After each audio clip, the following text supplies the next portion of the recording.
Imagine that your best friend is a politician. You don't always agree with their politics, but you know she works hard and she believes in what she does. One day, she tells you that she's receiving threatening letters, that loud, impromptu political demonstrations have been taking place outside her house 2, 3 times a month. Somebody blew up her letterbox and somebody else vandalized her car. Her family are worried. They're scared. They need a police escort. She tells you that other politicians are subject to similar kinds of treatment. One was subject to a physical attack when they were out alone at night, as well as another and another. Most, like your politician friend, of these people were from an ethnic minority in your country. Imagine that the case comes onto the news. Politicians from all the political parties condemn the harassment roundly, except for one political party. This is not an unimportant political party. It is a party that has won 10–20% of the vote in recent elections. Once the journalists have got wind of the story, they investigate further. And what they discover is, and they provide evidence for this, that some low-ranking members of that political party that refused to condemn the harassment were actually involved in some of the attacks. The journalists find more evidence, video evidence, of the leaders of one of the main factions of the party at home, laughing and joking about the incidents. And the message from this video was that somehow it's kind of okay to attack representatives from political parties because, democracy is corrupt. It ignores the will of the people and it's on its way out anyway. But also that it's somehow kind of okay to attack ethnic minorities. Imagine then that your friend sits you down and tells you that unless something is done, they are going to leave politics. What, you ask yourself, should be done? This is a hypothetical example. It involves a mix of circumstances that have in the past led for people calling for party bans, as well as actual court cases in democracies to ban political parties.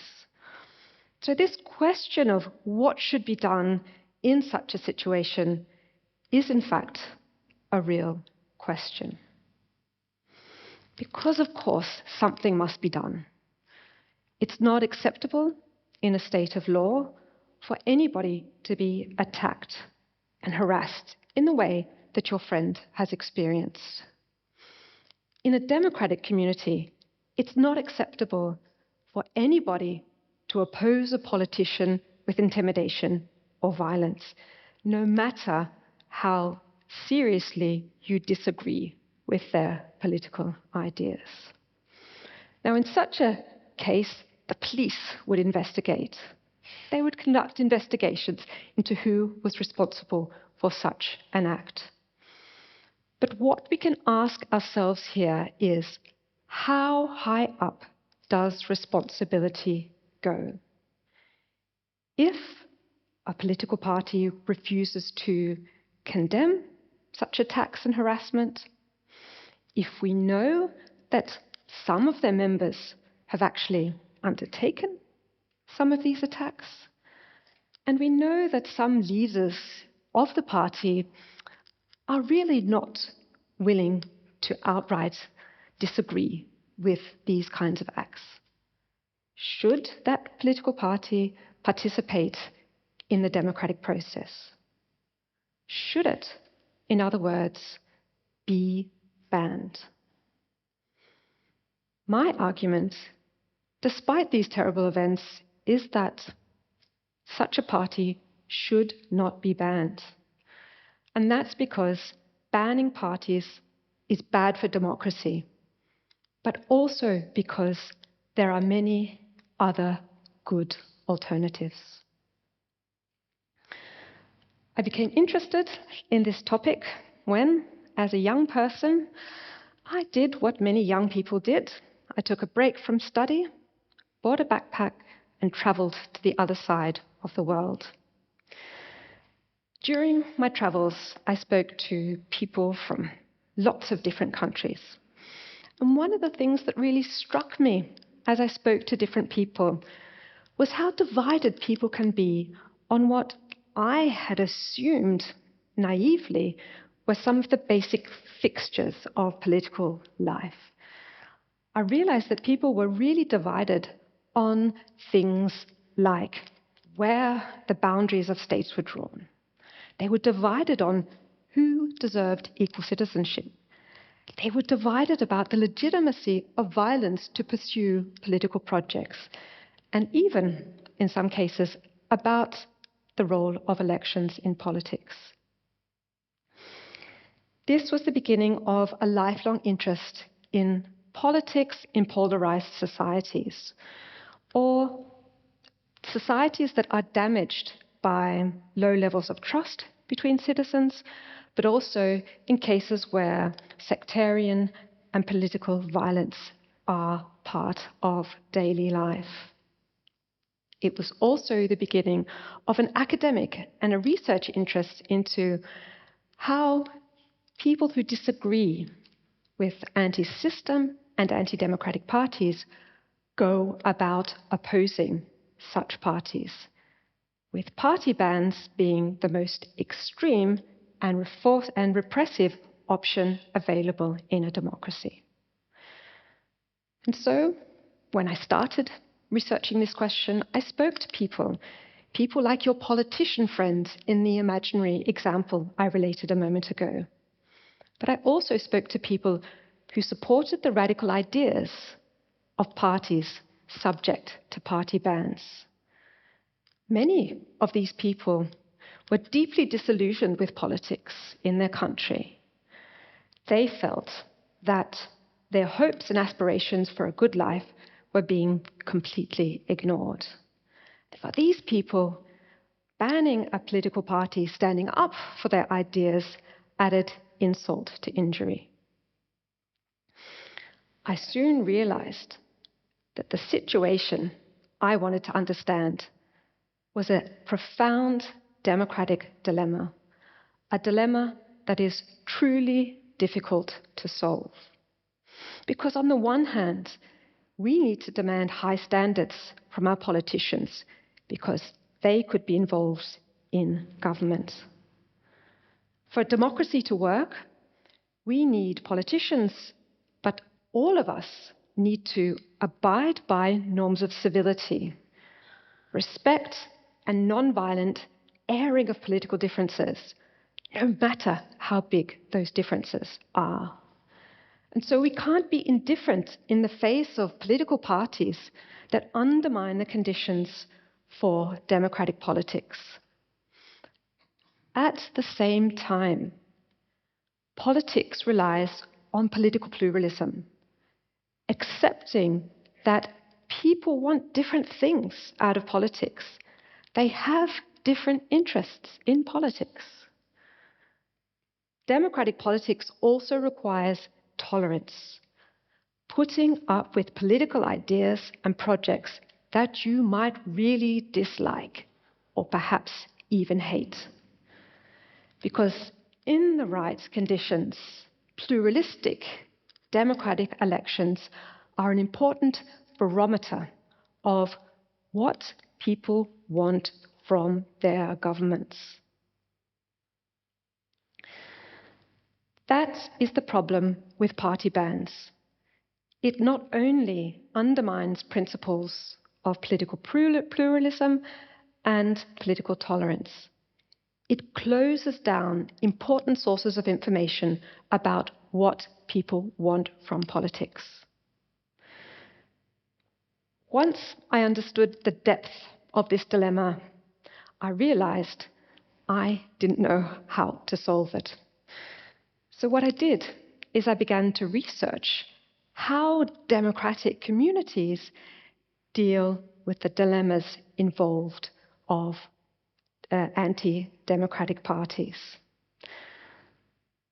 So my research interest took me to the archives of countries that were debating party bans in the early post-war period, including some of the parties that Ulrich had previously mentioned. My research led me to read legal rules and indeed many party ban court cases from countries across the continent. I read hundreds of pages of sometimes heated and sometimes very measured debates for and against party bans. And what I learned after about 15 years of work on this topic, involving collaborations with colleagues from several different countries, was that in fact democratic communities responded to the dilemmas involved in hosting or dilemmas involved in having anti-democratic parties in the political system in quite a wide variety of different ways, and that there were in fact many alternatives to banning parties, alternatives that fell short of party bans. And so I'd like to give you some examples of these alternatives. And these include alternatives by public authorities, such as courts and governments. It includes alternatives by other political parties, as well as alternatives by civil society actors, NGOs, the media, journalists, but also ordinary citizens. When there is clear evidence that a political party or its members break the law, there are a wide variety of opportunities to prosecute using ordinary criminal legislation and regular court proceedings.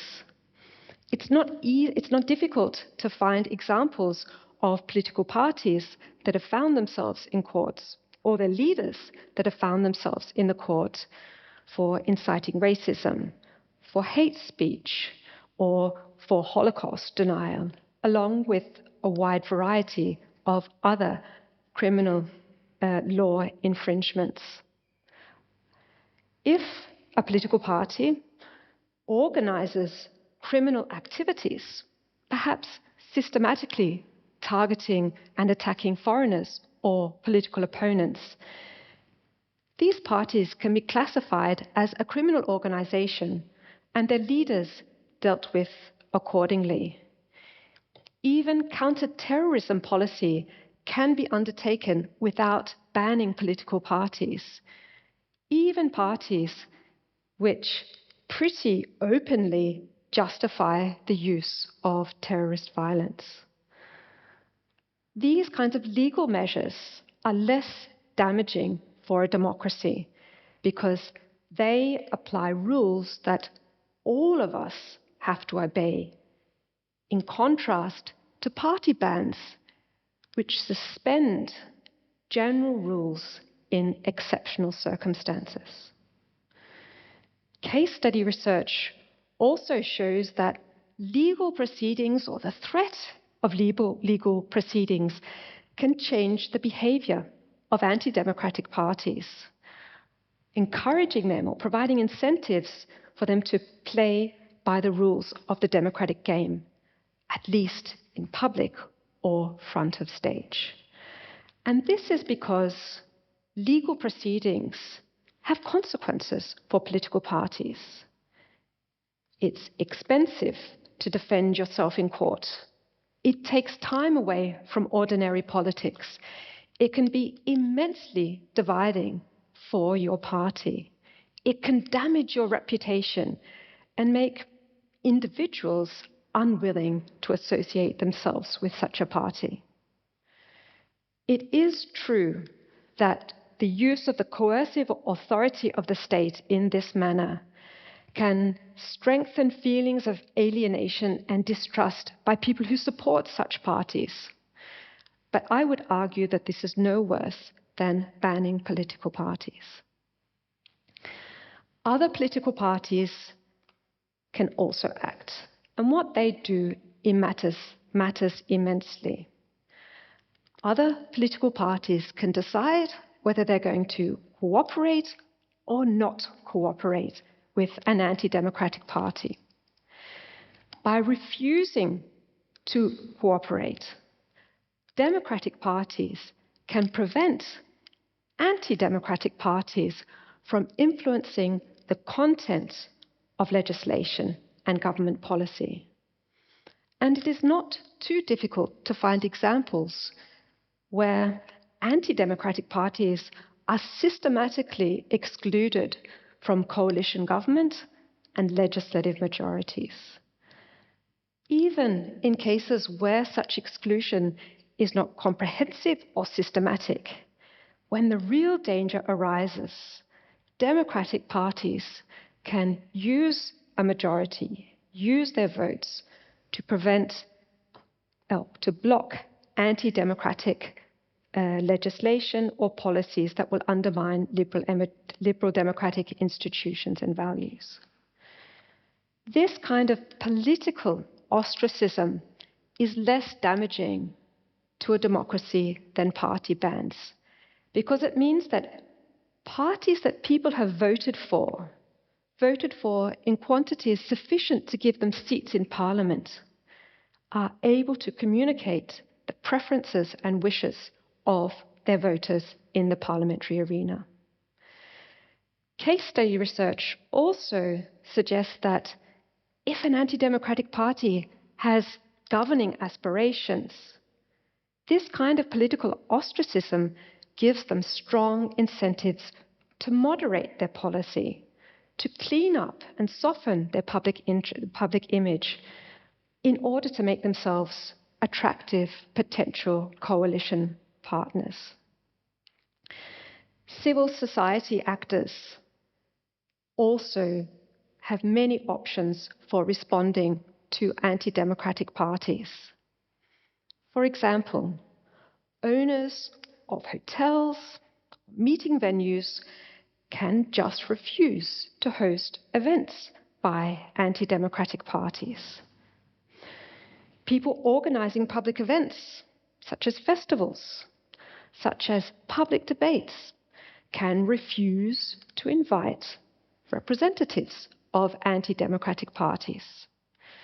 The media can investigate and publicize claims of wrongdoing. They can fact-check claims by anti-democratic parties. They can shine a light on differences between what anti-democratic parties say and what anti-democratic parties actually do. You and I, ordinary citizens, can organize or participate in public demonstrations against anti-democratic parties. And if there are enough of us, this can demonstrate the degree of disagreement with anti-democratic parties in a society, and perhaps force governments and others to act against them. These kinds of social confrontations are polarizing. They do pitch people against anti-democratic parties in a very confrontational way. However, these kinds of social exclusionary measures are less damaging for a democracy than banning political parties, because what they do is showcase political pluralism rather than suppressing it. Case study evidence also shows that this kind of social exclusion can be quite damaging for the organizational abilities of anti-democratic parties, because it makes it very unattractive for resourceful people, for skillful and competent people to be involved in the activities of a party that might damage their social standing, that might lose them friends, or perhaps even a job.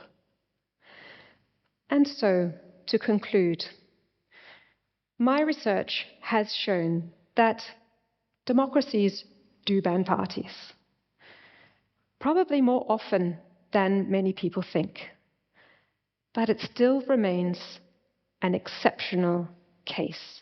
It still remains very rare. This is because banning a party is damaging for a democracy, and because there are, in fact, many good alternatives short of a party ban. And so I ask you, could things really be different than this in a democracy? So thank you.